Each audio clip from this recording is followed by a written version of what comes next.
Hello fitness family, this is phase 1 of the at-home leg program, and phase 1 should be at least 2 weeks, but the way it works is if you are not able to complete the moves with proficiency by the end of the 2 weeks, you should do a third week, because we're laying the foundation for the rest of the program, and this is a cumulative program. So if phase 1 is too hard, you are not ready for phase 2.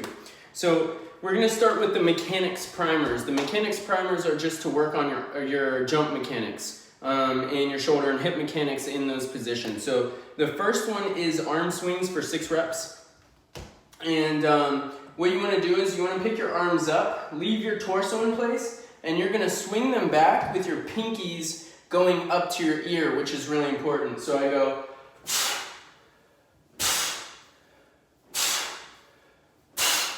When my arms go back there, they're totally relaxed. They're like Gumby loose arms. That's what you want. You want to make sure that the hands are always moving in this direction. People tend to turn their palms down or even do this when they don't have a lot of experience like jumping and with locomotion in general. So that's the arm swings. Then we have the speed drops. The speed drops I'm working on the eccentric phase of a jump.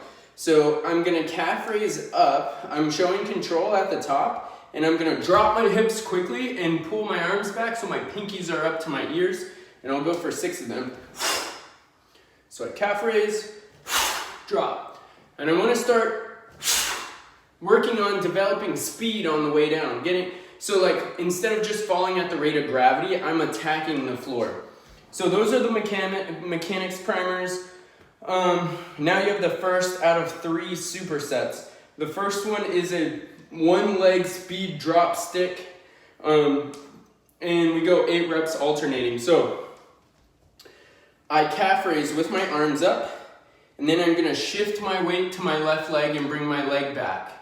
This knee is bent, this leg is bent. My pinkies are up to my ears. I step down, I calf raise, show control. I let my heel drop, show control down here. Now, let's say that's too difficult and I can't get at least half of those reps in a row. I want to make sure that I can always get at least half the reps. So I can use a wall or something else, and I want to be like maybe 2 feet away from it, not super far. I calf raise up, and when I drop, I'm going to put my foot on the wall and pause there. But if you do this one, make sure you're not back here. Make sure you're leaned forward with your weight on your front leg. Then I could do that for a week or 2. And once I can stick all of those landings, then I'm going to come back away from the wall and knock it out. So that was level 1. Level 2 was without the wall. And then you could also try level 3. I wouldn't try level 3 until week 2. But for level 3, we go for speed. So if you hear that sound I'm making, I want to come down with speed. I want to get my hands up. Hands should always be going up to the ears.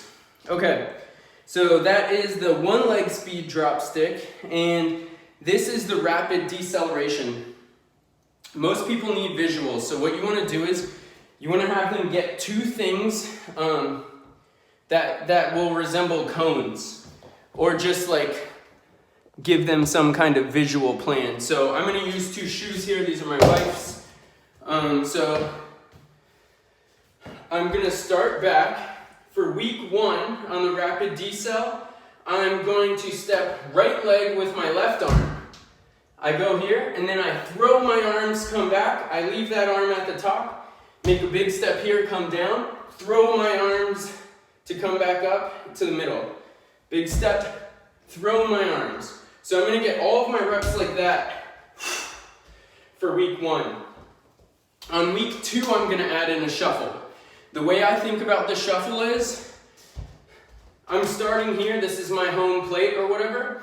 I'm going to lean off of my home plate the whole time. So when I go here, I do a quick shuffle and I switch.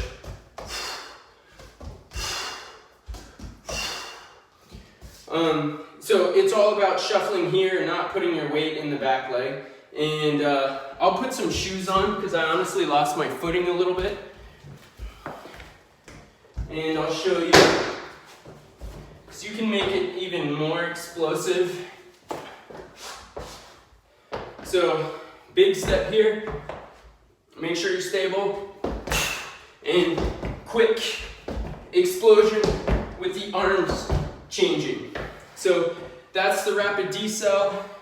If they look great with just the stepping and switching the arms, then we switch to the shuffle the following week. Okay, so Bulgarian lunge with a 10-second hold at the bottom for 3 reps. Pick any surface that is at or below your knee. Then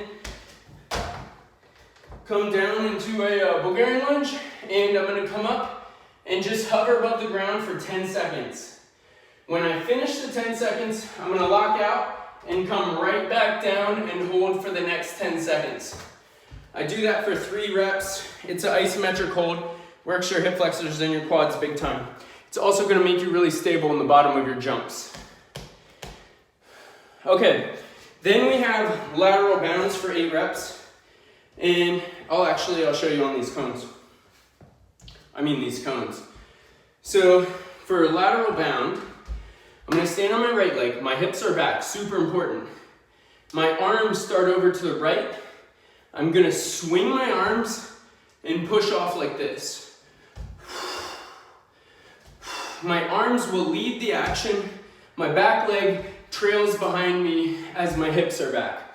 So that's the level 1 version. If I wanted to make it even easier, I could plant my back leg until I have the pattern down clean enough to not touch the back leg.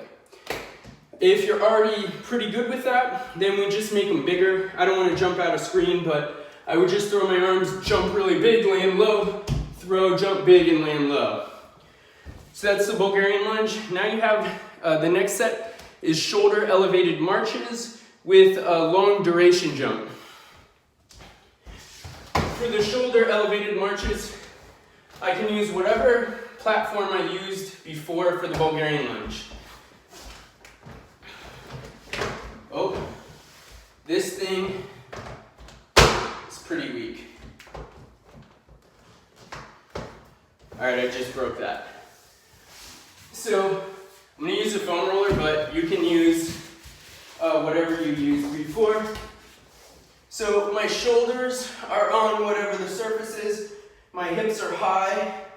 I'm squeezing my butt, and I'm gonna slowly lift up a leg. This is really hard to balance on. Yeah, so I'm gonna use my arms. So I'm gonna slowly lift up a leg and squeeze my glute and my hamstring as much as I can. And then I'm gonna switch like that. And you wouldn't be holding the ground, it's just because I literally broke my stool while I was making this. So each time I'm gonna hold for 3, 2, 1, and then I'll switch. 3, 2, and 1. So that's the shoulder elevated bridge march. Out of everything else, that one's not supposed to be crazy hard. It's supposed to get your hamstrings and your butt and your calf strong, because when your knees are bending, they're helping support your knees. So last thing is a long duration jump. We can pick, your trainer should decide how long it should be, but let's say we're doing 10 seconds to each direction. I'm gonna go side to side for 10 seconds. Then I'm gonna go front to back for 10 seconds. And then I'm gonna go in place for 10 seconds. My heels aren't hitting on any of these, and what I'm doing is I'm building up the fascia in the bottom of my foot and my calf to get bigger spring. So this was the end of phase 1. Phase 1 has to be completed with proficiency to move on to phase 2. So I'll see you guys at phase 2.